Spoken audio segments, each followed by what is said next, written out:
Hello and welcome to Filling in the Gaps. I'm Justin. I'm Darren. Today we're going to be discussing a game called Manifold Garden. This is, quite early adopting for us, as this only came out back in October of 2020. Developer and publisher William Cheer Studio. I'm not sure how to pronounce the name, unfortunately. I always pronounce it with a hard K. I thought it was Kaya or something. No idea. At base, the game is only $20. Great price for an indie game. Overwhelmingly positive, but because it's so early, only 500 reviews. But I think you would agree with that. Yeah, I'm one of the positive guys. It's also worth noting out, it's been out for a year already. It's just only been out on Steam. So it's actually it got an Epic exclusive. Okay. Do you know if it was the same price on Epic? It was probably cheaper, or they gave it away for free, probably. Who knows? But yeah, $20 for these like kind of indie AAAs is for standard. Yeah, so for those of us that are not in an area where Epic is best served. Yeah. And also, you have your own personal angst. Yeah, that's for another podcast. This is a game which is heavy on puzzles, heavy on visuals. In fact, I would say that pretty much every frame of this game is an interesting zoom background, if you want. And, in fact, you can make it so because they have some very interesting photo functions that you can do. Is it throughout the whole game? Yeah, you can do it while you're falling. At any point, you just hit escape, and then it's like, sit here and take pictures for 20 minutes. Yeah, you could put on different filters. You can look at it from different angles. There are just so many things you could do with the pictures. Too many for me. I'm not technical enough to get into that, so thankfully they've also got a randomize button, which is great, because you just like click through it, click. Oh, I like that one. Take a shot. True. As far as art style, it is in many ways very Escher-esque. You have worlds without end, so you can continue walking up the same set of stairs pretty much forever. Or you could look at it as one of the old, let's say, Tom and Jerry cartoons where they're running past the same door 500 times. That's what this is like. But it is very beautiful. The puzzles are intriguing. There is a lot of exploration, which is probably one of the best things for your version of play, and one of the worst things for my version. But it's all about gravity. Yeah, pretty much. Your world is basically a cube, and you can switch to be the gravity of any one of the sides that you can see. And that leads to some very, very interesting things. I don't know if there's really much more to say other than I think we both really would recommend it. It is a beautiful game. It is worth it. You can probably get it on sale. Like, that would be my guess, is that the winter sale, it will come up. But would you say it's worth the $20 alone? I mean, you're doing a double playthrough. So. Yeah. Okay, so even with the single playthrough, I probably got 10 hours out of it on average, I think. I think it's about the same for you too, yeah? Yeah. Yeah, about 10. So at that, it's $2 an hour instead of $1. That seems okay for a game like this, because, like I said, if you want to go back, and you can, and I think there's a camp. I think it's going to be like a 50-50. People that definitely want to go back, and that's me, and then there's people that will never go back, and that's probably you. I might go back, but I might not go back to doing what you're doing. So there are two styles of play. I choose the easy way that's right in front of me. And that's what I did too. Yeah, the first time. Yeah. We will talk about into the other way, I think, in the spoiler section. For now, though, if you have not played Manifold Garden, we highly recommend it. And probably best if you come back after you've played, because we are going to give away a lot. So with that, let's head into the spoiler section. We don't really want to talk about this one puzzle by puzzle. No, definitely not. I don't think I could even go through it in a linear fashion. Well, and there's also, as we found, so let's get into right away the fact that there are two styles of play. One where you're going to run through and get what are known as God cubes, which will open up things. We'll talk about that a little bit later. There is a totally different way as well, though, where you don't pick up the God cubes at all? No, you can pick them up. You just can't set them down in the right place. So are you setting them in a different place? Well, to be honest, I haven't actually seen another God Cube for the longest time now. I only picked up that first one, and you use it to get through that black door kind of thing. And once you open up that path, it's a whole new set of puzzles which does kind of intersect with some old parts as well. But I've never had to unlock another God Cube since that very first one. Okay. So the first one with all the lasers that you point in the very first level, we've got like the red, yellow, and blue lasers. You get that first God Cube, you head into the black zone, you unlock that door, and then that just takes you on this completely different path that kind of cuts through all of the other levels. And you do kind of go back to some hubs, but because you've opened up past doors on this new route, you can go in. The whole game now is about, like, it's almost like when we played Talos Principle, where we're going into areas to sneak out objects. That's what it's become. That's pretty much, when you described it to me, that's pretty much exactly how I pictured it. Right. Except without the helpful hints that the Talos Principle gives. Right, yeah. There's nothing to help you in this. In Talos Principle, there were the spots where they would show footprints, so you knew you could jump to that section. Jump here, yes. There's nothing like that here. This game does not hold your hand. It scaffolds the information up very well, but it does not hold your hand. I had found, I think, one of the first secret doors to do the run you're doing early on, but when I didn't figure it out right away, realized I wasn't doing what I was supposed to be doing, thought I would come back to it later, and clearly didn't have to because of the two divergent ways to play. So I played mostly just pick up the God Cube. Now, when I'm referencing God Cube, it's more like once it's been fully formed. So you get... Oh, I know what you mean. Yeah, it's the hypercube thing. I keep on calling it the hypercube. That's why I'm getting... Right. So the thing is, for each area, what you're trying to do is you're trying to go through all the puzzles, set up whatever lasers you need to open a cage over this gray cube, and that gray cube will then go into... a tree. A special tree, because there are many trees. A special tree with a sort of gray cube where the indentations, the triangles and squares, those are whatever color you're going to get. Yeah, I've always looked at them as like corrupted files or something like that. They're always like shaking around and things like that, yeah. So you put those together and then you get... That grows a new tree. You're going to get the framed cube with the spinning black cube inside that has multiple colors on it. And you're going to put that in a special place that's going to grow a tree. And not just grow a tree, but birds will come out. Whole areas will be created. You're basically putting it into a place where it's received, and then it grows into a whole new section of world. It is really beautiful when it happens. It's really wonderful. But the thing is, I bring that up because I want to understand your run. So are you just picking up the gray corrupted cubes? Yeah, one. That's it. Okay, that's what I thought. Because when I got lost in the first section, I went back to that little door that I couldn't figure it out, but I did make it inside because I had the gray, as you say, corrupted cube. And so I thought that's all you'd have to go and get. But you're saying, no, you got the God cube. So now I'm like, oh, now you've got to go and you get that. And that seems like a whole extra step. And I think it would be impossible to get back to that area from there, from that colourful kind of hypercube part. Yeah, I think... I'm not sure if it is. Does it lock you off?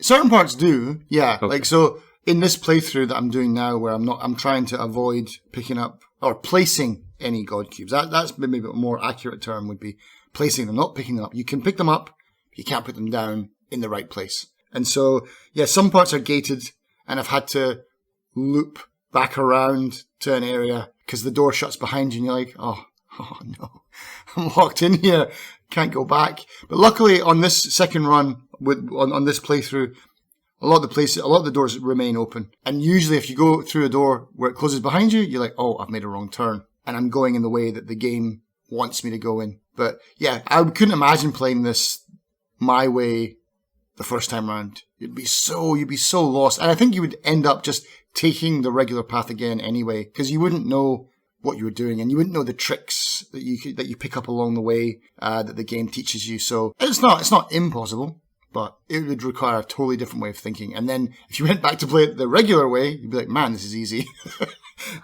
I don't know. Easier than what you're doing, perhaps, but it's not always easy. Let's talk about the regular game then. Mm-hmm. Playthrough 1.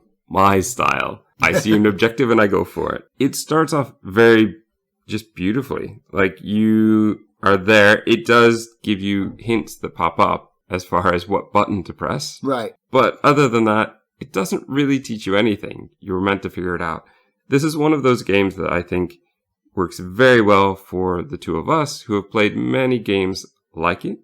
We have played through the Portal series. We've played through Talos Principle. We've played through one that I hope that we will talk about in the future, which is Gravitas, which is a free-to-play game. But I just don't know how this would work for somebody who'd never played a game like this before. And would they be able to handle it? Would they be able to figure it out? I'm not sure. The answer is yes and no. I've been in touch with people who have just been like, nope, I give up. And it's beautiful, but it's not for me. My brain doesn't work that way. And I can see why. But it is, when you think about it, I think at its core, it's very simple. It's push button, pick up cube, drop cube. That's pretty much the game. So because there's a couple of new things like the double-sided cubes that come into play later, but there's not like new items to use. It's not like Talos Principle where you've got blockers, connectors, different kinds of cubes or whatever, fans. It's only cubes and it never goes beyond that. Maybe the Tetris part later on, but yeah, pick up and drop cubes around the place to open doors. It's quite simple, but deceptively difficult. How the game works at its core, what really makes it work is that it always adheres to the same rule. Whatever color cube you have will adhere to gravity when you are looking that direction. So for example, if the floor is red, I'm holding a red cube, that is going to fall down. But anything else will stay exactly where it was when I switch the gravity. Yeah, that's it. So if you're on the red plane and you walk along and you drop the cube on the red plane and then you switch to the green plane, the red plane sticks. So the red cube will stay exactly where it was, which leads to some very interesting things. But as far as scaffolding, yeah, you're starting off just by changing the wall so you can move around, going through a couple of what feel like hallways or tunnels, and you have to press buttons. And even the buttons are color-coded to be matching what plane you're on. Right. And then you're going to get, buttons that you're going to have to go. Basically, you're on the ground and you have to go on what looks like the roof to you. Mm-hmm. So you have to start thinking in 3 dimensions as opposed to 2. And it's simple, but it works so well. I do want to say this before I go any further. I do not think I, as your friend, could ever have designed a game that was more designed for you than this game. Because it has puzzles, it has beautiful visuals, and you can jump off things forever. I know. That's the elephant in the room, isn't it?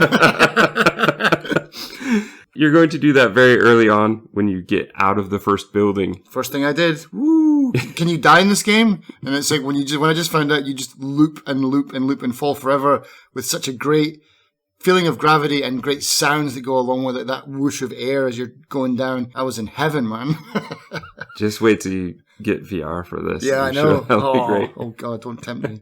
But I think that they've done a genius thing with that in the fact that as you're standing outside of that first building and you look around, you can see that all the buildings look identical. Yeah, and in all directions as well. And you can see the different levels because there's a couple things that you can see that are only, say, every third level. And so you can really just visually get that impression of, oh, that's what's going on here. And I think that that is really beautifully done. And for those of us that have gone through Portal and other games that are similar, I don't think that this is a wild leap for us. I mean, literally, you have to leap, but it is a wild leap, yeah. But I think that once you see what's going on, once you can realize, oh, these are infinite loops, it's not going to take long before you go, oh, well, I can take the cube that they've just given me. Yeah. And I can jump down and just keep falling until I hit the location that I'm trying to reach. Yeah, exactly. And the good thing is you can actually move. I said smooth there. You can actually move or sprint. Move through the air as well. You can change your velocity as you're falling. I didn't realize that. But I also, for the longest time, didn't realize I could run. So okay. The early game felt very slow. Right. Like, boy, this could really use a run. Because that button wasn't told to me. Okay. Right? They told us all the essentials, but run isn't essential. It's just if you want to, you can. And it would be helpful because the areas are huge. And sometimes they take a long time to get to. And there seem to be, anyway, some red herrings as far as where you can walk off to the side. Now, maybe they are important to your playthrough. But, for example, once I leapt onto that first platform, I fell onto it. There's inside another whole staircase going on the inside, as well as these corner areas, which seem like they might be something. But I ran up a couple... didn't run at that point. I walked slowly up a couple levels to see if maybe there was a hidden door in there. So on the outside, yes, I found the grayish door that you needed for your playthrough. But on the inside, I didn't find anything, which felt kind of a little disappointing. Because really, you could just run straight across the platform that goes out into the middle and jump down, and it would just be much faster. But what I do like about this is that it does already start to give you the idea that you can solve things in more than one way. So you could, on this inside of the building, walk around to the other side and then just fall down onto the platform you want. Or you could go straight across. Right, yeah. And there's a lot about that with this game. As well, let's just get into the fact that there was a point where I was stuck and I sent you a picture and we both thought it was a bug. We thought we were missing something, but we just weren't thinking very clearly. But because of that, I started over and I did a semi-speed run through the first half of the game again. So I saw some of this stuff twice and went, oh, actually, I could just fall from here rather than run the whole way around, and it will actually be faster. And there were a lot of that the second time through, except for one puzzle where I don't know how I did it the first time, but the way I did it the second time was very different and took way longer. And I was like, there's no way I did it this way the first time. That's the thing as well. It's like, even for me, by maybe the middle point of the game, I was just seeing like there's an L-shaped corridor. Rather than just take the L around the corner, I was just like jumping straight off the side and cutting just directly across the triangle just to, well, A, to fall because it's cool, and B, it's a little bit quicker. Yeah. There are times where you have to really play the gravity against, like very early on, there is a puzzle where you have a blue tree and a red tree and a staircase that goes right up the middle of the room. And you have to, at least the way I did it. I remember this level. There's one blue cube, which pretty much never happens again, where it's kind of in the middle of the tree. So you have to find your way into the middle of the staircase and just go across. I was trying all sorts of ways to try and fall onto the tree. Right. I was just trying the hardest way. When I finally realized, I went, oh yeah, this is me overthinking again, which I do far too often. So yeah, so you get these 3 blue cubes, but you don't even really need 3. Yes, you do. For my playthrough. Oh, for your playthrough, you do. Okay. But the thing is, I didn't even know there was a 3rd cube there. I solved that puzzle with 2 cubes. You definitely can. I realized that the second time through. I went, well, I'm not even using this 3rd cube. Yeah. Why did I? But I always did it. So what I did is I made a sort of staircase for the red cube to be placed on. That would make sense. But that's not how I did it. I did it so backwards, man. It was tough. So I placed it on the second highest one in my second playthrough, and I went, oh, I don't actually need this 3rd one. Okay, so how did you solve it then? I just put like, I think what you do is you put, you sandwich the blue one in between them, then you go on top, underneath it, I guess, and then you just clip kind of to the edge, and then you boom, take it out and bring it up on top like that. I did that for later puzzles. Right. But yeah, you need that blue cube to open up a secret door very early on in the game. Okay. But that's what I love about this game. Like, there are just so many things that we could do differently. Yeah. So the one I was talking about before that I did the difficult way, there was a way where I did it. There's just a gap that you can't get across, and there's no way to turn gravity so that it just falls. So the first time, I think what I did was I just built a ledge to put it on top, and you can reach over and kind of reach pretty far down to pick something up. which is how I'm pretty sure I did it the first time. But the second time what I did was I put it over top of the gap, and then, so essentially doing the same thing, except instead of doing it where I can easily get myself across and just reach really far down, I was inching it across the gap, going back and forth, like switching to the one plane, moving the platform that I've created, switching back, moving it over, but, halfway. So it stays on top, but yeah, so just moving them half at a time. It took way longer. The other way was much faster. Well, I mean, that's the thing, is the cubes will hover in midair as well if you change gravity. So that's also very helpful. And that's probably what you're thinking about. Is that what you're saying? Did you? Not that time. Ah, okay. I did use that later. I think one of the hardest puzzles for me in the game was the room with 2 green receptors and a yellow. They were all on the same plane. I know the one you're talking about. Yeah, I think anybody who's played the game probably will know what I'm talking about. You get 1 green cube, you get 1 yellow cube, and you get 1 that is both. Right. So that it will keep falling. You can easily get it to the point where you can hold the yellow cube up, and so all 3 will be lit and the door will open, but then you can't get through. And it took me a long time to realize the simplicity of the puzzle was just to get it so that the green cube would be floating in midair when I switched gravity so that I could move. I think that's the thing that I didn't realize for a long time, is that when it has 2 colors, I can move it then. It goes both ways, yeah. I knew that it went both ways, but I didn't realize, it didn't dawn on me. Oh, well, I have a problem because it keeps falling whenever I switch gravity, but that also means that I can sandwich it up there and then take it out and replace it. Sometimes it's a bit finicky, and you can get it almost right. That's a bummer when you've got to go back and change everything by like 2 millimeters. Yeah. I just need one little bit. But that puzzle, it's one that I'm probably always going to remember when I think about this game, because it was so simple, but it was deceptive, right? It looked much harder. And I can't tell you the number of times I ran around the room thinking, it's one of those cubes that's in the middle of the tree and I've just missed it. And I need one more. I need one more. Or is this the type of thing where the game has now finally gotten to a point where I have to sneak back to the previous room and somehow find a way to bring a cube from there into here? Wouldn't be surprised at all, given what you've told me about the game, that would be possible. I think it would be. And I think the way the game is designed is that playthrough 1, just going by the numbers, I don't think I ever really needed to sneak things around. But second playthrough, no God cubes, you've definitely got to do that. But I think from the first playthrough, it lets you know that this is possible. I never had to, though I did sort of accidentally once. All right.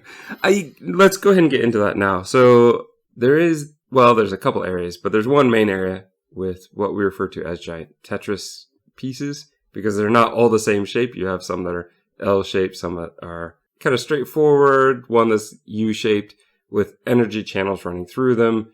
If you connect them, then it can open up doors for you to get into the different puzzle areas that you need. But boy, that's one part that I found really frustrating, just because it was so big, it was hard to imagine, it was hard to see. And when you would change gravity, you would sometimes have a piece that just disappeared off the screen. Yeah, it's like off. Bye-bye. Yeah, how do I get that back? That was a time where the infinite loop was a bit of an issue. It's like, oh, I need to see that piece. And pretty much every time with these pieces, that was a bit of an issue of where did they go? What does that look like? How do I make it connect? Yeah. So the thing with this one is, this is the area where I got really stuck, and I couldn't figure out how to get the chaos cube, the gray cube, out of its cage. And you said, oh, well, you need a laser. And you said there's a way to make the Tetris pieces match up. But what I did was I saw that there was an empty place for a red cube outside. And I said, oh, well, I've got that red cube. Let me just take it over there and see what it does. And I did that. And that turned on the lasers for me. And So I didn't have to do whatever the proper way was with the Tetris pieces for this one. Well, that would have worked for me because I'm not a Tetris fan, and I didn't like this level, and thankfully I've not seen it on the second playthrough. Well, you may get to it, but you may... But now this time I'll just be like, all right, just grab the cube and boom, over I go. You'll know how to get to the laser. Yeah. It wasn't really this one, though.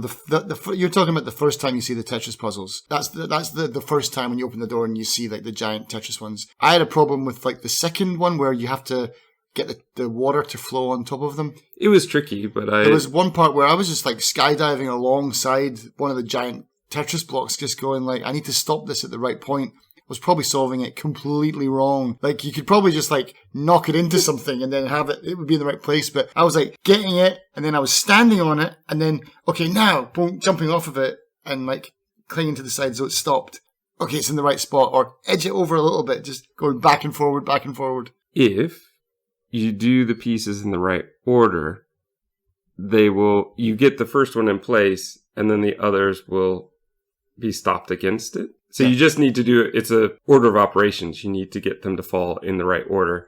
And once you do that, then you just need to move the cubes around. Yeah. It's still tricky. Like, I won't say I did it immediately, but I think this is one of those puzzles that was very frustrating because I knew what I needed to do, but it took ages for me to actually figure out. But part of that is the Tetris pieces were so big, and then when you would change direction, they would just because it's disappear. A crossroads as well, so they can fly off in almost any direction. Yes.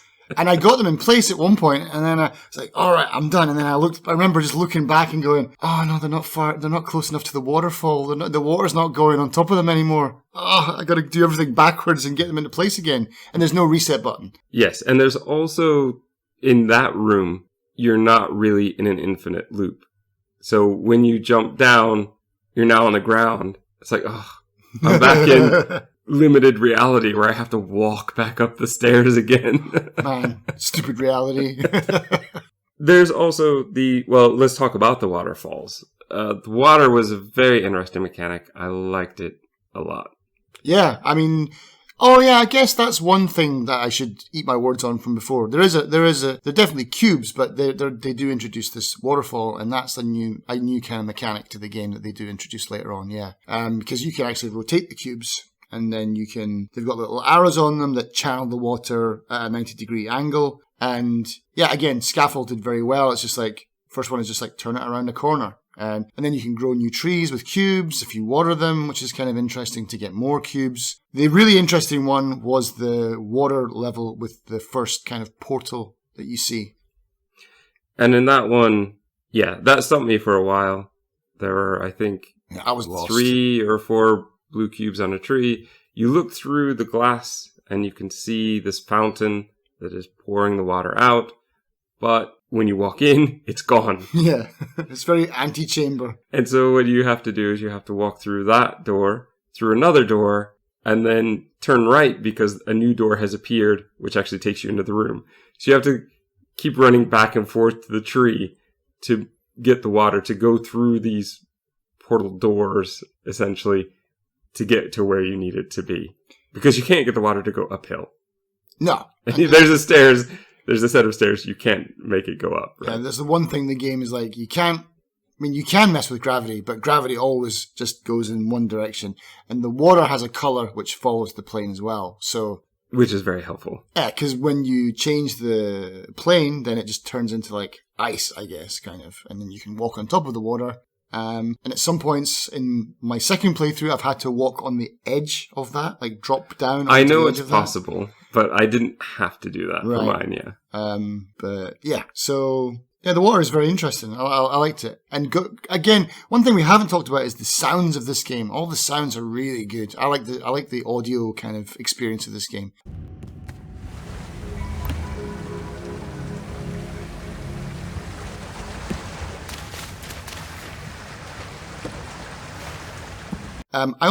Usually I play it with my speakers on, but last night I put it on with headphones, and I've missed a lot by not using headphones, because I swear to God, I was standing in a room, which is just one of these big empty rooms, and then all of a sudden I was like, was that a car horn? There's like real life sounds in the game. Like there's car alarms, there's beeping, there's like industrial works, there's the wind, there's birds. I didn't realize that before, really. Okay, I only played with headphones, so I knew that the whole way through. Oh, yeah, no, it's really, I mean, even with the speakers, the sound is good, but getting up close to the sound, I would definitely, I missed out on not playing this with headphones before. And it's one of those as well that's very aware of where you are in the space. So the closer you are to the water, the louder the water will sound. And that's what I mean, the splashing of the water is really good. Also, I noticed last night, you know the tube where the little ball is, where you kind of rotate it like the labyrinth maze to roll the ball through? There are a few of them. Are you talking the big one? Well, yeah. I think it's on all of them, but on one of them that I found on another playthrough, when you walk on those, music plays to the beat of your footsteps. Yes. That's amazing.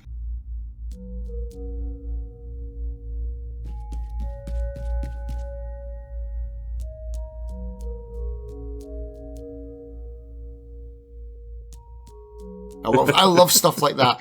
Monument Valley does that very well as well. And yeah, Manifold Garden does it too. That was another one of the puzzles that really got me for a long time. I knew what I needed to do right away. They had scaffolded it very well because you had a tiny one before. And now here's a big, huge one. Good luck. But I couldn't get the door open because Oh yeah, getting that cube. I didn't know where to go for the cube. This is another area where, for me, the exploration sometimes, you have to jump in. Well, I guess if you realized what color you were going for, you would have an idea of which direction you should be following. Sure, but I never did. I was always just like blindly, Yahoo! That was me as well. So when I got stuck, I asked Darren about, I'm stuck. I don't get it. I was somehow figured out a way to get the red cube there, not defying gravity, but manipulating, like moving it when I could and up, because there's a little staircase to get up to that one. So I could get it in place. Inch it up, yeah. I could inch it up and it didn't work. And I went, oh, this is not a red one. That's another problem with the game. Have you noticed that the colors changed? At least they did for my eyes. If you look at a yellow tree from another plane, it looked orange to me. And the blue tree looks purple and the red tree looks orange. It's like, if you're not on the right plane, it's slightly off color. I think it's slightly off color, but I don't think that I think I always have a problem with yellow-orange. Okay. And well, so, maybe I do too then. And so with that puzzle in particular, where it's red, yellow, orange that I'm dealing with, and it was in shadow, I thought it was orange, so I was trying to find orange, but it's yellow. It is yellow, yeah. But yeah, as far as actually moving the ball around, that was a lot of fun because it's just such a huge puzzle. But what I would say is with a lot of these, sometimes because you're switching, if you don't know exactly what you're doing and you're just blindly jumping around as we were doing to explore, sometimes it's easy to lose track of where you are and what you're trying to do and what the final goal is. And this is one of those because it's very easy to move the ball around, but then there's a panic of, wait, am I moving it the right direction still? Luckily, there's arrows on the side of the tubes. That helps a lot. Definitely there's another puzzle involving that on the No God Cube playthrough that I just solved last night. It took such a long time because basically what happens is the tube goes into the wall and you can't see the ball anymore. And you have to go out of the room and go through out of the room through a portal. And then it back into the room from the other side. And then you get to see the outside. So you've got to write down all the planes of the direction of what the ball goes to. And it's about 12 different moves at least, maybe 15 moves. And you go back and then you realize the ball's not arriving where it should be. And so you're basically going down writing, okay, red, orange, purple, orange, blue, orange, green, like that. It was tedious, man. The second play, it's a challenge in tedium, man, because there was one point, I took a video of this because it'll be the most boring part of this video probably, because it's just me placing a cube, putting a cube on top of that, changing the plane, taking that cube, putting it up there, and just making stairs, and it is up into the sky, man. It's a gigantic tower, and it took, I listened to it, I watched Last Week Tonight when I was doing it. That's how long it took. 30 minutes just to walk this cube up the side of a tower. But at least the show was good. Yeah, that sounds a bit like when I built my giant staircase in Anti-Chamber. Right, yeah. Yeah. As far as other mechanics, the only one I can think of offhand are the white barriers. So these are the kind of swirling white barriers that become solid if they have a cube in the receptor. So you can create stairs with them. There are walls that sometimes you need to stop things, and sometimes you just need to move them to get out of your way. Pass through them, yeah. There is a great level here, one of my favorite levels, where the other mechanic that we've already been introduced before, where you change the color, these kind of lasers that come across where you change the color. But it's just a simple thing with, you only have 2 red cubes, but you can change the color to yellow. And there's a platform and a staircase that can alternately be created by placing cubes in the right place. And it's just so simple. And I love the fact that this is the one that I got the achievement thinking with portals. Oh, really? How? I didn't get that achievement here at all. How did you get that there? Is there a portal in that room? There isn't, I don't think, a portal in this room. But what you can do is manipulate the fact that you are using the infinite to help you in a way. The way I solved it is getting the red cube over to be yellow, creating the stairs. I'm trying to think. This is one of those things where in audio it doesn't quite work as well. But it was just the simple fact that once I had the yellow one in place, with the red one I just jumped through. So it's an infinite room. So I just didn't bother going back up the way I came. I just went back through and just jumped down and went, well, I don't have to do anything special. The receptor for this cube is right here. I just pull it off the tree and drop it. Right. And it was so simple. And that to me is what it just felt very natural. Like, oh yeah, well, I'll just do this the easy way for once. Right. Well, that room that you're talking about is one of the rooms where you got to walk the cube up. So you got those 2 red cubes. You open the door. You go through. You get a cube off the tree inside. You walk it back into this room, and then the entrance is right on the roof where you drop into this room. That's where you go to red cube, yellow cube, and make stairs that go up the side. Oh, this is the room where you had to climb? This is the room, yeah. Okay. And so once you get to the top, because if you notice, you might have noticed on your playthrough is before you descend into this room, if you keep on going straight forward, there's a door at the end with a cube socket, and you don't have any cubes. You got to go down, solve that room, get a cube, bring it back.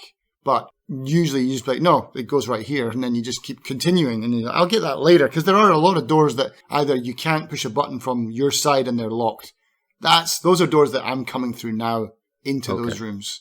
So if they seemed like red herrings before, they weren't. They're actually just for another playthrough. Yeah. Okay. I would say you probably should check your achievements. I think maybe you got it and didn't notice it. I can't imagine that you played as much as you have. Oh no, I remember where I got it. I got it in the water room with the portals to push the water through the different portals. That was exactly where I got it. Oh, okay. So I somehow, whatever I did, triggered it in that room. And I went, oh yeah, because this feels like a very Portal room. It is simple, deceptively hard. Yeah. But actually simple. And once you do it, the second time I played through that part, I just ran through it and went, well, this is fun, Yeah. And that's the thing. For a lot of the game, when it comes to just the level of puzzle, that part is scaffolded very well. It's the exploration that sometimes gets me. And you don't know where you're going. Sometimes the ultimate goal is a bit hard to figure out as well. What am I trying to do? Right. Once I know that, it's usually not a problem. One thing that we did talk about before was that, there aren't really map markers in the game, but there's one, and that's when you get the corrupted cube, and then there's like a big, almost like X marks the spot, thing. Which I missed the first time, which is why I wandered into that other room. Right. The long way, not knowing how to run. It took a long time. But yeah, I think the game would be really, really hard without that. It would definitely be difficult. Especially because the mechanics change somewhat in the fact that you can't leave the cube anywhere once you pick it up. Well, you can, but just for like 3 seconds. Yes, which is not enough time to do anything really. Yeah. So you have to continually, and this is one of the most frustrating things for me in the game, is the fact that you have to fall, and you have to fall to get into the right spot. There were a couple of them, one in particular, where I would fall and I would clip through the platform, but the cube wouldn't. You leave the cube behind. So then I'd have to start that part over again. That could be very frustrating. But at least it teleports you back to the beginning. It like takes the cube, puts it back in the pedestal, and puts you back there. Yes. If it didn't do that, there would have been some rage quits. I think. Definitely. Because I dropped that cube more than a few times. It is frustrating because it does feel like it's taking away the mechanics that we have. But it's only those 6 specific times when you have those 6 chaos cubes. Right. So I'll forgive it, right? I mean, it's too good of a game to be obsessed with that one thing. But boy, there were just times that was so frustrating. Especially when you're trying to fall through an area where there are a whole lot of things that could snag the cube away from you. Or when you're trying to land on the platform, so you're edging up as close as you can to it, but you get too close and it hits the side of the wall and, there it goes. Okay, that's me restarting. Yeah, there was one in particular where there was a little staircase I needed to take, but I couldn't see it from the way I was falling, and I essentially ended up looking around at the other buildings to go, okay, what level is it on? Where is it? How do I get to it from here where I am? It's tough. Yeah. I mean, even one of the first levels where you're kind of taught how to fall was where you come out and it's basically a room you're on with it's almost like little square pyramids of stairs to infinity. There's a big gap between you and the other side, and you can see the exit on the other side of the room with a button, and you're just like, I can't walk there. How do I fall across there? That was a nice puzzle just to kind of get you into the mode of how to fall properly. But yeah, just so there's some real weird ways to look at reality and gravity in this game. It's sometimes gives you a headache. When you place a God Cube, I can't believe you weren't listening with headphones. So did you get to hear any of those with your headphones on? Oh yeah, well, no, I haven't. No, because I haven't played the regular one. So you're missing just the sounds that come with that of the whole world being built around you, the birds escaping the cage. You often see birds near where you need them to be, and they escape from the cage. So you hear them as they're fluttering and chirping around you. It's just really, really beautiful.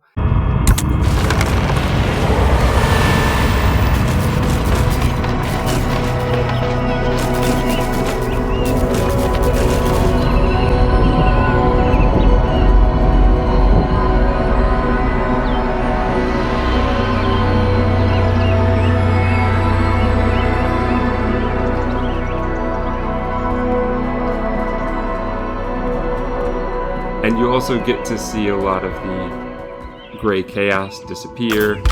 And you probably didn't get it's done well, but at times it can be really irritating, the sound of walking through. That. Yeah. It's like a weird sucking vacuum noise or something like that, yeah. And I mean, I played with speakers. It wasn't like I had the music switched off, but yeah, like the tiny details, like that car alarm going off. I'd never heard that before. But yeah, when you place that God Cube and you hear the cracking of wood and the tree growing up and the birds, and yeah, that's pretty incredible. What I don't really get is hold E to make that cube and make that kind of weird fractal design thing. I don't know why they require you to hold down a button. Let me just throw this out there. And this kind of ties into the ending. So there's one thing I do want to talk about just before we do that, though, which is the room where you can see how far you are in the game. Oh, I was going to ask you if you found that. I found that many times. I found it very hard to find. When I wanted to find it, because there's an achievement called Honey, I Shrunk Myself, and you need to find those to get that. And every time I wanted to find it, I couldn't find it. And then yesterday I found it by accident, because it's usually through a portal. And I found it, but because of my playthrough, I've not placed any God Cubes, so I can't get the achievement. Because you have to basically that's a fast travel map. Is it? Yeah. You can actually go into those cubes. So the ones that are not corrupted and that are solved, you can go through them. Oh, I didn't understand what the room was for. I was so frustrated. When you first get there, I don't think you can do it until you've solved the first one. So you can see that one, and I think you could even pick it up and walk around with it, but you can't really do anything with it. And I couldn't, every time after that, I was just thought that this was a status. Okay, I'm halfway. I've got 3 of the 6 cubes done. That's all I thought it was. I thought there must be more. Yeah, there is. Okay. But for me, I wouldn't want to go back. I mean, that's the thing. It seems almost useless. I'd be very confused as to where I was when I left the room. Where would you be even going? Like, oh, the red cube area, like that means anything to me on my first playthrough, you know? You'd have to have a really good memory. But yeah, so now I want to get it, but I can't use it. And in the regular playthrough, it's available, but I really don't see the point of using it, like other than for fun. Who knows? But yeah, the first time I saw that was on the marble, the big marble kind of one. I found that room, and I was very confused by it. Like, I found it over and over, and I was just so frustrated because it's like, what is the one thing I haven't found in this level? As I'm jumping around trying to explore, and it's this room again. Yeah. This room is not useful to me in my objective focused play. Yeah. But the hold down, I think that a lot of what this game does, it doesn't give us a story. And honestly, I don't mind. And for the first time in a long time, neither do I. I'm quite happy that it didn't try to do that. What you get are some amazing visuals. So not only do you get the world kind of being created, but you also get this hold the button down to move on. I think that it's there so that you can actually pause and just enjoy it. So you can watch that as long as you want. I thought you would actually appreciate this because I thought you would be the type of person to sit there for 5 minutes and just enjoy the colorful show. I did. Yeah, I did, for sure. But just like rather than, it makes sense what you're saying, just to take a time out, everybody just relax and just like press X to continue, you know, which is what I would have preferred because I would have still have just sat there and watched it for 10 minutes anyway. Well, I think that's the thing. For you would already have sat there and then go, oh, now I've got to wait longer. Yeah. Whereas the rest of us, that holding down the button for 10 seconds is about as long as we've probably looked. Right. So I think that there's a part of the game saying, well, stop, slow down, just enjoy it for a minute. And I'm okay with that. I'm definitely okay with that. And that leads into the ending for me, which you said you were a bit surprised. Everybody said it was amazing. You weren't as excited about it. No. I think that the ending, it's not going to be the most astounding ending of all time. There's no story here. It was very pretty. But I think that it is the perfect ending for what this game is. When you get to the ending, you get now that you've opened all of them, you get the rainbow cube. When you place that rainbow God cube, it creates a beautiful multicolored tree and a beautiful area, and it is almost like the chaos is gone. And that alone is beautiful, and I thought, okay, well, if that's all there is, that's all there is.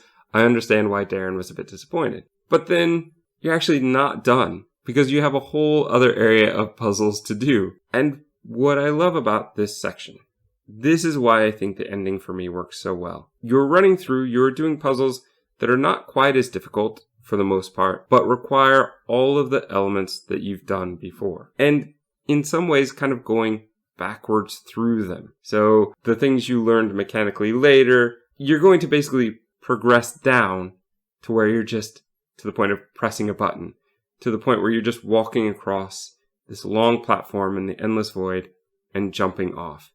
And when you jump off, you get a beautiful kaleidoscope of images. For a long time, you're no longer in control of the camera, you're letting go, and it's beautiful. And then the colors and the shapes shrink down to eventually to a cube, which shrinks down to a square, which shrinks down to a line, which shrinks down to nothing. And I think that the idea of the game to build everything up, but then also dismantle it, to take it all away again, is just a very beautiful way to do this game. And there is no story, but there is something to that. To building up to the point where you aren't just making one tree, you're making a rainbow tree that has everything. To then immediately kind of taking it all away. You have it all, and now it's going all away. And so when you start the game again, if we say this is the story or the art and the message, you're always starting from the beginning again from nothing. Yeah. And there's just something very beautiful to that. And I think that this game is much more what I would refer to as art. Or when we talk about movies, we talk about movies versus film, right? Ones that are more highly respected. And I think that this is a game where if there was another title, a kind of respected title for games that in many ways could be interpreted as art, I think this would fit. Yeah, definitely. Yeah, and I think that's what the whole project was started as anyway. It was basically this guy, William Chyr. It's an art project from him. It's what he wanted to do as to turn art into a video game, and that's his own words. So, and that's why it doesn't have a story. And for the first time in ages, I'm quite happy with that. This doesn't need a story because it's just a walk through, and it's basically an art installation to me to have a wander through. But with amazing puzzles, and outside of some of the clipping, it's really mechanically sound. And I would say that the puzzles are very sound. And not only have multiple ways to solve some of the puzzles, but a whole nother set of puzzles that you have found as well. So I'm very impressed with it. I hope that he wants to do something else because I would like to play another game like this again. Yeah, definitely. Me too. Gaps filled or more gaps created?